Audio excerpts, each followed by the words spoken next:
नमस्कार दोस्तों, मैं हूं राजन तिवारी और आप देख रहे हैं ज्योतिष मंत्र। देखिए, आपको मैं एक बात बताना चाहता हूं कि हाल ही में अभी जो सीबीएसई बोर्ड है, उसने एक नया सर्कुलर जारी किया है और उस सर्कुलर में ये लिखा है कि अब जो क्लास 12 की कॉपीज होंगी, यानी कि फाइनल एग्जाम की जो 12 क्लास की कॉपी होंगी, वो अब फिजिकल चेक नहीं होगी बल्कि ऑन स्क्रीन चेक होगी, यानी ऑन स्क्रीन मार्किंग होगी, जिसका उन्होंने नाम दिया है OSM, ऑन स्क्रीन मार्किंग। तो ये किस तरह से काम करेगा, क्या ये पूरी प्रक्रिया है, वही इस वीडियो में हम जानने की कोशिश करेंगे। अगर आप भी सब कुछ जानना चाहते हैं तो वीडियो को अंत तक जरूर देखिए। अगर वीडियो पसंद आए तो उसे लाइक और शेयर कीजिए और हमारे चैनल को सब्सक्राइब करना ना भूलें। तो चलिए शुरू करते हैं।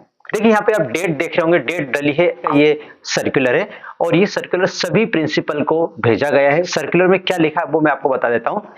Introduction of on screen marking, यानी कि OSM for class 12th examination, यानी क्लास 12 के एग्जामिनेशन जो है उसकी ऑन स्क्रीन मार्किंग होगी। इसके बारे में ये सर्कुलर दिया गया।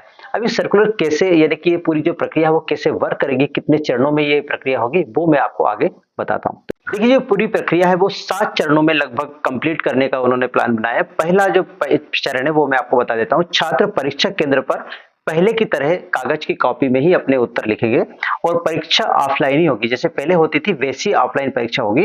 और बोर्ड परीक्षा में विषय के हिसाब से, जैसे कि 40 पेज की कॉपी, 32 पेज की कॉपी, इस प्रकार से 20 पेज की कॉपी जो आती थी वैसी ही कॉपी आएगी और उसी में बच्चे अपना आंसर जो है वो लिखेंगे। ये तो होगा आपका पहला चरण।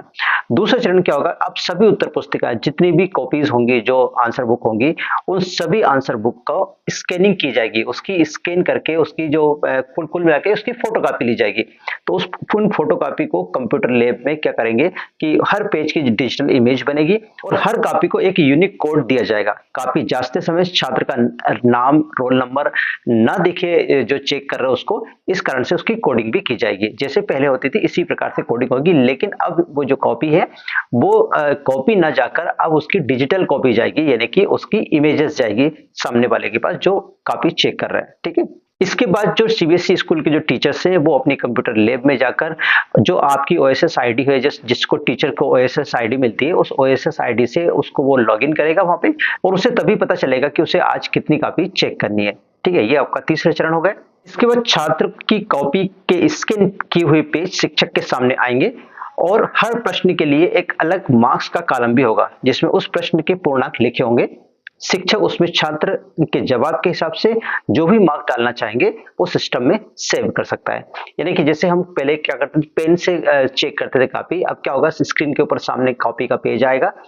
अब आपको वो पेज, जो पेज आया है उसमें जो भी प्रश्न आप चेक कर रहे हैं उसको अच्छे से पढ़ेंगे। अच्छे से पढ़ने के बाद जितने भी मार्क्स उसमें आपको देना होगा वो बगल में एक कॉलम आएगा जिसमें क्वेश्चन नंबर लिखे रहेगा, वहां पे जो मैक्सिमम मार्क्स लिखे होंगे और जो आप देना चाहेंगे मार्क्स उसका कॉलम होगा। वहां पर आप इस मार्क्स को फीड कर सकते हैं, सेव कर सकते हैं। इसके बाद जब पूरी कॉपी चेक हो जाएगी तो आपको फिर टोटलिंग करने की जरूरत नहीं, क्योंकि बार बार आप मार्क्स वहां पे सेव कर रहे होंगे, तो आपको टोटलिंग करने की जरूरत नहीं है। इससे जरूर आपको निजात मिलेगी। ठीक है, यानी कि कॉपी चेक करने के बाद टोटलिंग अपने आप हो जाएगी।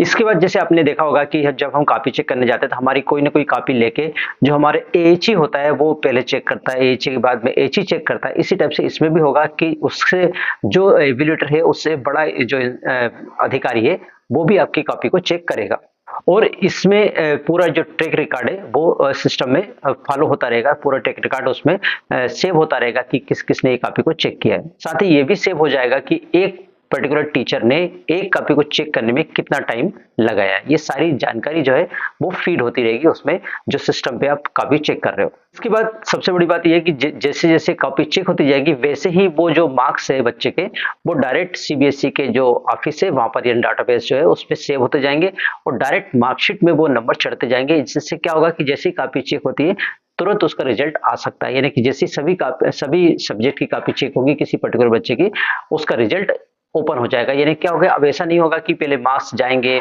फिर वहां पे जाके उसका मॉडरेशन होगा, इस प्रकार की कोई झंझट नहीं होगी। डायरेक्ट ये मार्क्स है वो वहां पे उनके डाटाबेस में अपलोड हो जाएंगे और वो वहां से आप मार्कशीट निकाल सकते हो। यानी कि जो बोर्ड है वो वहां से डायरेक्ट मार्कशीट को प्रिंट कर सकता है। तो इस प्रकार के 7 चरण में ये जो प्रक्रिया है वो पूर्ण होगी।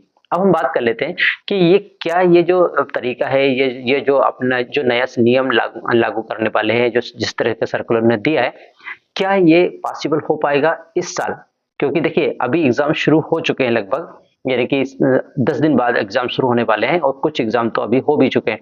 तो अगर इस प्रकार का सिस्टम लागू करना था तो इनको पहले ही टीचर्स को ट्रेनिंग देना चाहिए था, तब जाके कोई इसको इसको अप्लाई हो पाता, क्योंकि हमको मालूम है कि भारत देश में जितने भी टीचर है वो सभी कंप्यूटर फ्रेंडली नहीं है। और जब कंप्यूटर फ्रेंडली नहीं है तो किस प्रकार से कॉपी को चेक करेंगे, क्योंकि जब आप इस तरह से डिजिटली जाते हो तो बहुत सारी चीजें सामने वाले को सिखानी पड़ती है। देखिए बहुत सारे लोग जो है, बहुत सारे शिक्षक जो है कंप्यूटर फ्रेंडली होते हैं, लेकिन ज्यादातर कंप्यूटर फ्रेंडली नहीं होते। अगर उनको ये काम दिया जाएगा तो कैसे कर पाएंगे, ये बड़ी दिक्कत की बात है, ये बहुत बड़ा चैलेंज होगा। तो मुझे तो ऐसा लगता है, मेरा सोचना ऐसा है कि शायद इस बार ये ना हो, और अगर होगा होगा तो देखते हैं कितना क्या होगा। मैं साथ में बच्चों को ये बता देना चाहता हूँ इसमें कि इसमें अब कोई भी गुंजाइश शायद ना रहे कि बच्चे को किसी तरह से पास कर दिया जाए, क्योंकि पहले क्या होता था कि अगर हम एक दो नंबर कम होते तो उसको इधर उधर जोड़ जाड़ के उसको पास कर दिया करते थे, लेकिन अब ऐसा पॉसिबल नहीं होगा, क्योंकि ऑनलाइन है, सब कुछ होगा। हमको स्क्रीन पे चेक करना है, जैसा लिखा है एक बार जिस पे टिक लगा दिया, इसके बाद आगे बढ़ जाएंगे। तो मुझे लगता है कि इस बार थोड़ा सा प्रॉब्लम बच्चों के रिजल्ट में जरूर होगी, कि उतना परसेंट रिजल्ट नहीं आएगा जितना कि पहले आता था। तो चलिए देखते हैं किस प्रकार से ये प्रक्रिया को लागू करते हैं, किस प्रकार से ये सब चीजें होती है, आगे बताएंगे। और साथ में आपको मैं अगले वीडियो में ये भी बताऊंगा कि अगर ये सिस्टम लागू हुआ तो आप कॉपी किस प्रकार से चेक कर पाएंगे। ये सिस्टम भी पूरा उन्होंने बता दिया, पूरा एक्सप्लेन कर दिया है। मैं आपको अगली वीडियो में बताऊंगा कि किस प्रकार से एक, अगर मान लो कि आप एक एवेल्यूएटर है, आप कॉपी चेक करने जा रहे हैं, तो आप किस प्रकार से ऑन स्क्रीन मार्किंग करोगे। ये पूरी प्रक्रिया मैं अपने अगली वीडियो में जरूर आपको बताऊंगा। आशा करता हूं कि आपको वीडियो अच्छा लगा होगा। अगर वीडियो अच्छा लगा तो प्लीज लाइक कीजिए, शेयर कीजिए और हमारे चैनल को सब्सक्राइब करना ना भूलिए। आज के लिए इतना ही, मिलते हैं नए विषय के साथ। तो आप रही खुशी, मुझे दिया गया।